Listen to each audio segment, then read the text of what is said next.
যদি আরশাদ ভাইয়ের পুটকিটা সেলাই করে দেয় তাইলে কেমন হয়?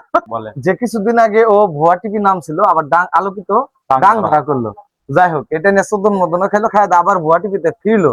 মানে মাঝখানে যে আলোকিক ডাং ধরা ছিল, ওর কি তখন পাতলা পায়খানা কি ভালো হয়ে গেছিল নাকি? এটা আসলে ও চাইছিল কিছু উন্নয়ন করার জন্য, ইউনিয়নের স্বার্থে বা নিজের স্বার্থে, দশের স্বার্থে। এখন কিন্তু আমার মনে সেটা হয় আমি উল্টা দিক বিপরীত গেছে।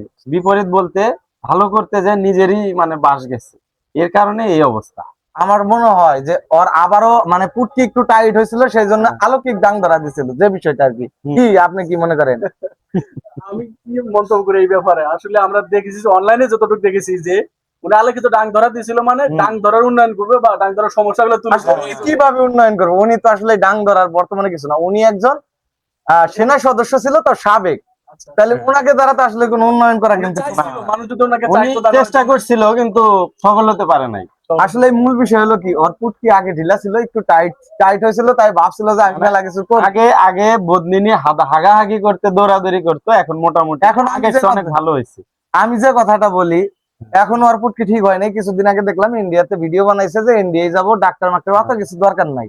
আমি একটা সহজ বুদ্ধি, ওই যে সুইচা কয় না কি কয়, বস্তা ফোড়া করে, ওই সুইচা এবং সুতা দিয়ে আমরা যদি একটা কাজ করি সবাই মিলে, আমরা যারা কন্টেন্ট ক্রিয়েটররা আছি, যদি আরশাদ ভাইয়ের পুটকিটা সেলাই করে দিই তাইলে কেমন হয়? অতিরিক্ত হয়ে যাবো, কম আচ্ছা, কাম ও তখন খাওয়া বন্ধ করবো, আর কিছুদিন গেলে ওইটা একটু চাইপা আসবো, তো আমরা তখন সেলাই কাটবো। যদি আমাদের শরীরে চুল কাটা গেলে যদি ওইটাও একটু আর একটু লুজ হয়ে গেছে, আর লুজ হওয়ার কারণে এই অবস্থা হাগাহাগি।